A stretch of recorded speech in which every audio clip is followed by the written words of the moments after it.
নমস্কার, জনতার দর্পণ ইউটিউব চ্যানেলে আপনাদের সকলকে স্বাগত জানাই।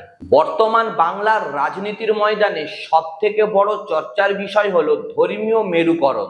একদিকে মমতা বন্দ্যোপাধ্যায়ের বাঙালি আবেগ এবং দুর্গা কালী ভক্তি, আর ঠিক অন্যদিকে বিজেপির জয় শ্রীরাম ধ্বনি। কিন্তু প্রশ্ন হলো, বাংলার মাটিতে রাম কতটা প্রাসঙ্গিক, আর দুর্গা কালীর শক্তির সামনে কি রামের ম্যাজিক কতটা কাজ করবে? আজকের ভিডিওতে ঠিক এই বিষয় কিন্তু আলোচনা হবে। বিজেপির প্রচারে এখন দিল্লিওয়ালাদের কিন্তু অনেক দাপট। নরেন্দ্র মোদী বা অমিত শাহ ছাড়া বাংলায় বড় কোনো ফেস ভ্যালু কিন্তু অন্য কারুর একেবারে নেই। সুকান্ত মজুমদার বা শ্রমিক ভট্টাচার্যরা কতটা এলাকা কভার করতে পারবেন তা নিয়ে কিন্তু সংশয় রয়েছে। অন্যদিকে আবার বিজেপি আবার বাঙালি ঘনিষ্ঠ প্রমাণ করতে এখন একেবারে কিন্তু মরিয়া। নিরামিষভোজী দল হওয়া সত্ত্বেও এখন বিজেপি নেতাদের ক্যামেরার সামনে মাছ খেতে দেওয়া হচ্ছে। এটা কি শুধুই মাত্র ভোটের চাল? আপনাদের কি মনে হয়? কমেন্টে কিন্তু অবশ্যই জানান। এবারে আসি রামের অস্ত্র বনাম বাঙালির সংস্কৃতি নিয়ে। নবরাত্রি ও রামনবমীতে অস্ত্র হাতে গেরুয়া পাগড়ি পরা উল্লাস বাঙালির কাছে কতটা গ্রহণযোগ্য?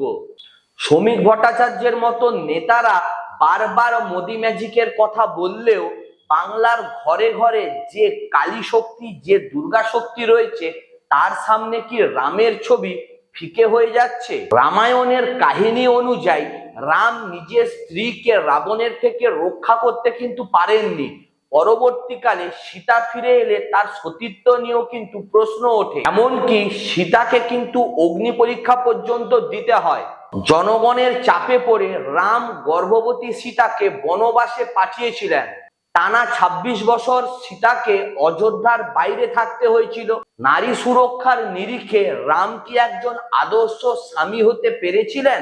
এই প্রশ্নটি আজ বাংলার রাজনীতিতে বড় হয়ে উঠছে। রামায়ণের রাম যেখানে সীতাকে ত্যাগ করেছিলেন, মহাভারতের কৃষ্ণ সেখানে সবার মাঝে দ্রৌপদীর সম্মান রক্ষা করেছিলেন। কৃষ্ণ ছিলেন বুদ্ধিমান এবং কৌশলী। মুখ্যমন্ত্রী মমতা বন্দ্যোপাধ্যায় একদিকে যেরকম কালী ভক্ত, তেমনি তিনি জগন্নাথ দেবের অর্থাৎ কৃষ্ণের উপাসক বা কৃষ্ণের আরেক রূপের উপাসক।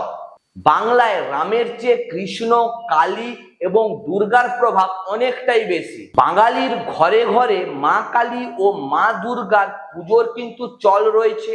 রামের কোনো সুনির্দিষ্ট পুজোর মন্ত্র বা ঐতিহ্য বাংলার সাধারণ মানুষের মধ্যে সেভাবে কিন্তু একদম নেই, যা উত্তর ভারতে দেখা যায়।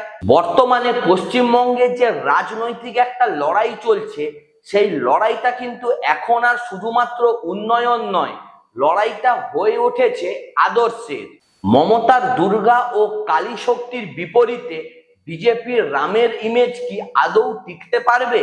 রামায়ণের রাম না মহাভারতের কৃষ্ণের রাজনীতি, বাংলা কাকে বেছে নেবে?